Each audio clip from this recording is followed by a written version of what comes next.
ಎಕ್ಸಾಮ್ಗೆ ಬಂದದ್ದೆ ಆನ್ ಮಾಡಿದ್ಯಾ ಹೇಳಿದೆ ಆನ್ ಮಾಡಿದ್ದೆ. See the first problem. Mr. Raman has gross total income of rupees 5 lakhs including rupees 1,50,000 long-term capital gain. During the year, he made the following payments: medical insurance premium rupees 30,000, donation to National Sports Fund rupees 15,000, expenses incurred for the treatment of his physically handicapped brother rupees 75,000. The amount received from the insurance company is rupees 20,000. Company's total income and tax payable for the assessment year 2020-21. His gross total income is rupees 5,80,000. For the computation of total income from the gross total income, you have to deduct what the deductions under section 80. The gross total income is given to you rupees 5,80,000 less general deductions under section 80. General deductions under section 80 ಬರೆಯುವುದು or else deductions under section 80C to 80U. So number 1, medical insurance premium paid rupees 30,000. ಯಾವ section ಇದು? Medical insurance premium paid. The CC can claim deduction under section 80B. Donation to National Sports Fund 80G. Donation to a government for the promotion of family planning again 80G. Physically handicapped brother for the treatment of physically handicapped brother 75,000 80DD. And insurance company reimbursal rupees 20,000. Clear ಮಾಡ್ತೀರಾ? 80DD. The deduction claimed by the SSC in respect of the medical treatment including nursing or else depositing in the name of physically handicapped or mentally retarded person who is a dependent, then the assist can claim either rupees 75,000 or rupees 1,25,000 a fixed deduction irrespective of the expenditure spent for the medical treatment. He spent rupees 75,000 and the deduction availed is also rupees 75,000. The insurance company reimbursed rupees 20,000 is not relevant. ಗೊತ್ತಾಗ್ತದಾ? 75,000 fixed deduction ಯಾವಾಗ? If the severity of disability in between 40% and 80%. If the severity exceeds 80%, then 1,25,000. And 80D, section 80D regarding the medical insurance premium rupees 30,000. The CC or individual can claim a deduction to the maximum of rupees 25,000 if he is not a senior citizen. If he is a senior citizen, then the amount of claim is rupees 50,000 to the maximum. So here we can claim rupees 25,000. Again condition is that the medical insurance premium should be paid in through check. If it is paid in cash, the deduction is not allowed. But the preventive health checkup expenses are paid in cash or check. Both are eligible for deduction within the limit of 25,000 or rupees 50,000. And donation to National Sports Fund rupees 15,000, that comes under without limit category. The rate of deduction is 100%. And donation to family planning rupees 20,000 for the promotion of family planning rupees 20,000 comes again under section 80G and with limit. With limit means with limit ಅಂತ ಏನು ಹೇಳ್ತೀರಾ ಅಲ್ಲಿ ಏನು find out ಮಾಡಬೇಕು ಅಂತ ಹೇಳಿದ್ರೆ ನಾವು the qualified amount. The qualified amount is restricted to 10% of ATI. ATI means the gross total income as reduced by the long term capital gain and short term capital gain which is taxable at 15%, and all the deduction from ATC to ATU except ATG. ATG ಹೊರತುಪಡಿಸಿ ಎಲ್ಲ deduction less ಮಾಡಿದ ನಂತರ ಏನು ಉಳಿತದ ಅದರ 10% ಇರಬೇಕು. ಗೊತ್ತಾಯ್ತಾ? Long term capital gain 1,50,000 and there were no short term capital gain ಅಲ್ವಾ? AT ಎಷ್ಟಾಗ್ತದ? From rupees 5 lakhs gross total income as reduced by long term capital gain 1,50,000 less ಮಾಡಿ 3,50,000 and all the deductions ಯಾವುದು ATD 30,000 ಹೋಗ್ಲಿ. Next physically handicapped brother 75,000.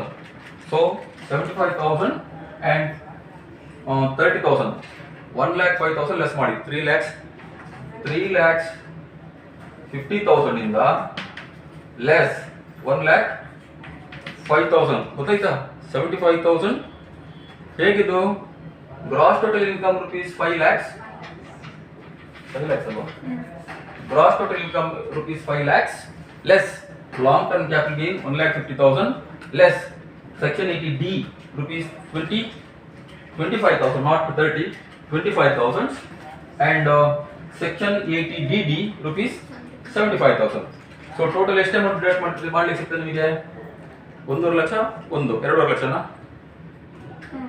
2,50,000 less ಮಾಡಿದ್ರೆ ಎಷ್ಟು ಬರ್ತದೆ 2,50,000 is adjusted total income ಗೊತ್ತಾಗ್ತದಾ so your donation towards the family planning is restricted to 10% of ATI ಅಂದ್ರೆ ಎಷ್ಟು 25,000 donated amount is to family planning 20,000 so it is within the limit of 10% of ATI ಅದು ಎಷ್ಟು ಕೊಡ್ಬೋದು ನೀವು deduction full 100% qualified amount 100%. Suppose ಒಂದು ವೇಳೆ ಇದು 30,000 ಆಗಿದ್ರೆ donation to family planning rupees 30,000 ಅವಾಗ ನೀವು 30,000 100% ರೇಟ್ ತಗೊಳ್ಳಿಕ್ಕೆ ಡಿಡಕ್ಷನ್ ನೋ 100% ಸರಿ ಡಿಡಕ್ಷನ್ ಆದ್ರೆ ಯಾವ್ದ್ರದ್ದು not of the donated amount ಅಲ್ಲ ಬದಲಾಗಿ ಕ್ವಾಲಿಫೈಡ್ ಅಮೌಂಟ್ 100% ಗೊತ್ತಾಯ್ತಾ ಸೊ ನಿಮ್ಗೆ ಏನ್ ಬರ್ತದೆ qualified amount is restricted to 25,000 hence the deduction is availed also rupees 25,000 ಗೊತ್ತಾಯ್ತಾ ಇಲ್ಲಿ ಫ್ಯಾಮಿಲಿ ಪ್ಲಾನಿಂಗ್ ಕೊಟ್ಟದ್ದು ನೀವು 20,000 and the full amount is can be deductible. Here ನೋಡಿ gross total income rupees 5 lakhs less deductions under section 80 number 1 80C ಇಲ್ಲ 80D ಎಷ್ಟು rupees 25,000 regarding the medical insurance premium.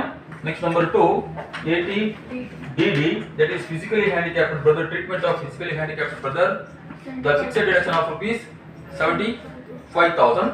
Next number 3 80G donations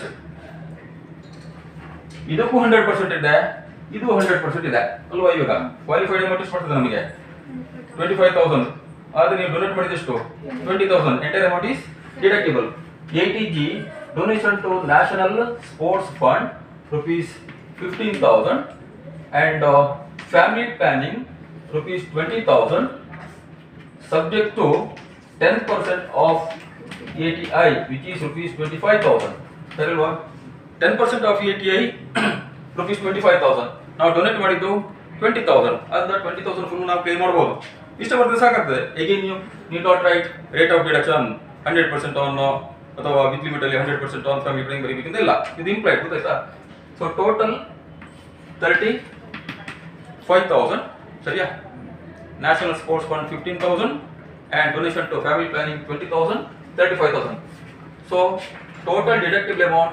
1,35,000 hence taxable amount taxable income rupees 3,65,000 taxable amount or taxable income rupees 3,65,000 ಗೊತ್ತಾಗ್ತದಲ್ವಾ next you are asked to compute the tax payable also tax payable ಹೇಗೆ ಮಾಡಬೇಕು first ಗೆ ನೀವು calculate ಮಾಡುವಾಗ special rate of tax first ಗೆ find out ಮಾಡಬೇಕು special rate of tax ಗೆ first ಗೆ ನೀವು ಚಾರ್ಜ್ ಮಾಡಬೇಕು ಇಲ್ಲಿ ಯಾವುದಕ್ಕೆ ಸ್ಪೆಷಲ್ ರೇಟ್ ಆಫ್ ಟ್ಯಾಕ್ಸ್ ಇದೆ ಲಾಂಗ್ ಟರ್ಮ್ ಕ್ಯಾಪಿಟಲ್ ಗೇನ್ ಎಷ್ಟು 20% ಅಲ್ವಾ ಸ್ಪೆಷಲ್ ರೇಟ್ ಆಫ್ ಟ್ಯಾಕ್ಸ್ ಎಷ್ಟು ಹೇಳಿ ನೋಡಿ winning from lotteries 30% winning from lotteries ಆಗ್ಬೋದು ಹಾರ್ಸ್ ರೇಸ್ ಆಗ್ಬೋದು ಕಾರ್ಡ್ ಗೇಮ್ಸ್ ಅಥವಾ ಗ್ಯಾಮ್ಲಿಂಗ್ ಬೆಟ್ಟಿಂಗ್ ಎಲ್ಲ 30%. Next long term capital gain that is 20%. Next short term capital gain 15%. ಯಾವುದು short term capital gain derive from the sale of shares or securities ಅಲ್ವಾ shares and securities ಇದ್ರೆ 15%. Long term capital gain other than shares and securities 20%. Securities ಇದ್ರೆ if the long term capital gain derived from the sale of securities then it is exempt up to rupees 1 lakh. If the amount exceeds rupees 1 lakh then 10% tax rate. ಗೊತ್ತಾಗಲ್ಲ ಇದು special rate of tax ಇಷ್ಟೇ ನೋಡಿ. Winning from lotteries 30%, long term capital gain other than shares and securities 20%, say for example plant and machine ಇರ್ಬೋದು, motor car ಇರ್ಬೋದು, ಅಥವಾ buildings ಇರ್ಬೋದು, property ಇರ್ಬೋದು, land ಇರ್ಬೋದು ಅಲ್ವಾ. ಅದರಲ್ಲಿ ಸೇಲ್ ಮಾಡ್ಕೊಂಡು ನಿಮಗೆ ಲಾಂಗ್ ಟರ್ಮ್ ಕ್ಯಾಪಿಟಲ್ ಬಂದರೆ ಅವಾಗ 20%. ಶೇರ್ಸ್ ಮತ್ತು ಸೆಕ್ಯೂರಿಟೀಸ್ ಇದ್ರೆ ಅವಾಗ ಎಕ್ಸಾಮ್ ಡೆಲಿವರಿಗೆ ಅಪ್ ಟು rupees 1 lakh. ಗೊತ್ತಿದಾ? if the long term capital gain exceeds rupees 1 lakh, then the rate of tax is at 10%. Next, short term capital gain from the sale of shares or securities is taxable at a special rate of 15%. What is the short term capital gain? Shares and securities 15%. What is the short term capital gain idre? ಈಗ motor car ನಾನು purchase ಮಾಡಿರ್ತಾರೆ, ನಿನ್ನೆ ಇತ್ತಲ್ಲ ಒಂದು problem ಅಲ್ಲಿ. Motor car purchase ಮಾಡ್ತೇನೆ ನಾನು ಒಂದು 50,000ಕ್ಕೆ ಕಳೆದ ವರ್ಷ. ಈ ವರ್ಷ ಅದನ್ನು ಸೇಲ್ ಮಾಡ್ತೇನೆ 60,000ಕ್ಕೆ. 10,000 ನಿಮಗೆ ಲಾಭ ಹೋಗಲ್ವಾ? ಸರಿಲ್ವಾ? ಅದೇನಾಗ್ತದೆ? That is short term capital gain. The asset which is held by the assessee not more than 36 months. 36 ತಿಂಗಳಿಗೆ ಜಾಸ್ತಿ ಇದ್ರೆ ಲಾಂಗ್ ಟರ್ಮ್ ಕ್ಯಾಪಿಟಲ್ ಅಸೆಟ್, ಅದಕ್ಕಿಂತ ಒಳಗಡೆ ಇದ್ರೆ ಶಾರ್ಟ್ ಟರ್ಮ್ ಕ್ಯಾಪಿಟಲ್ ಅಸೆಟ್ ಇರಲಿ. So short term capital gain derived from the securities is taxable at a special rate of 15%, and all other short term capital gains are taxable at normal rate, that is tax slabs. Idallu up to 2,50,000 nil, next 2,50,000 5%, next 5 lakhs 20%, and above 10 lakhs 30%. ಅದರ ಪ್ರಕಾರ ಹೋಗ್ತದೆ.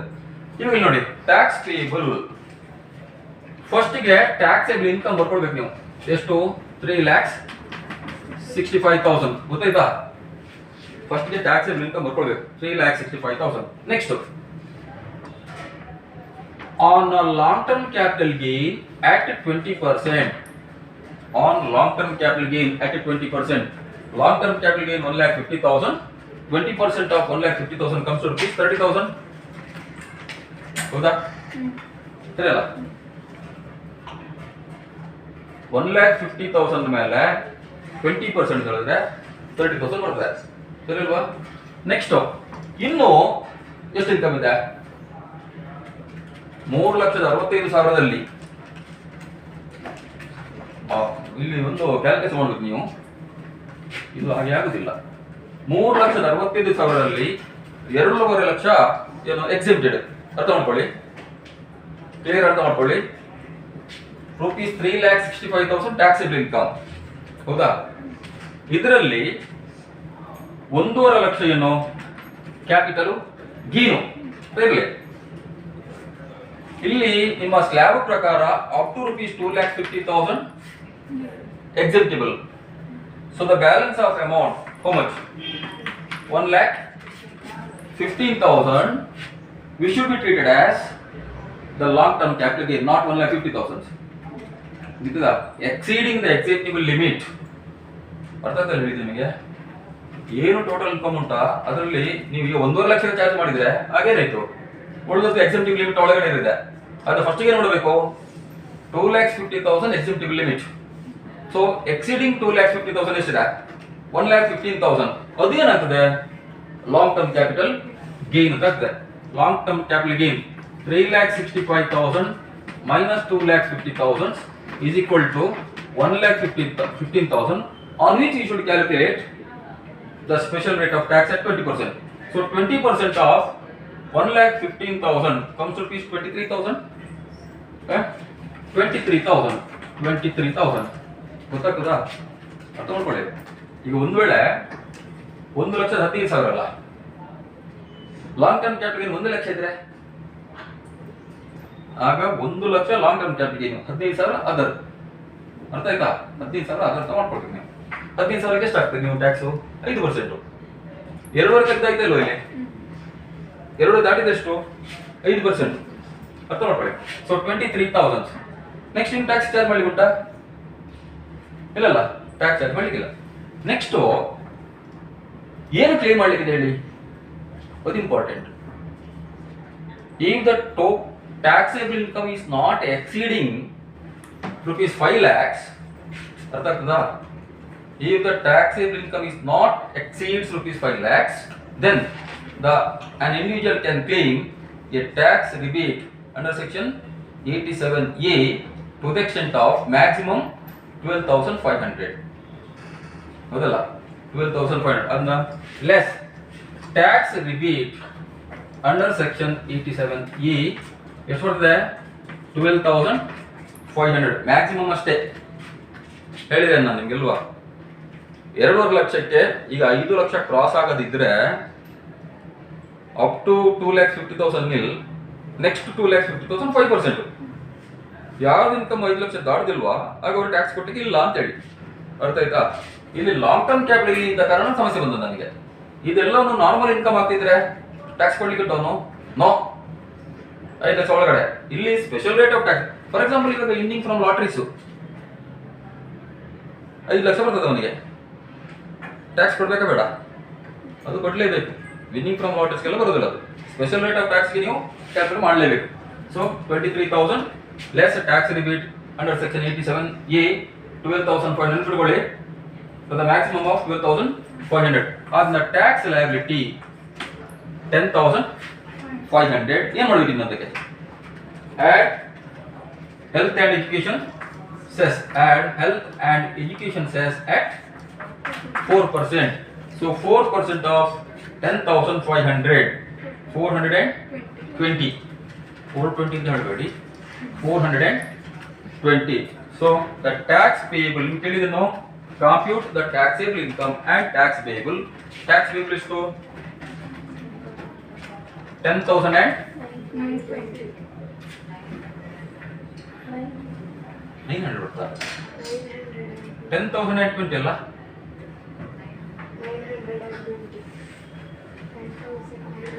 ಸಾರಿ 10,920 tax payable 10,920. ಇದು 6 ಮಾರ್ಕಿಗೆ ಬರುವ problem ಗೊತ್ತಾಯ್ತಲ್ವಾ.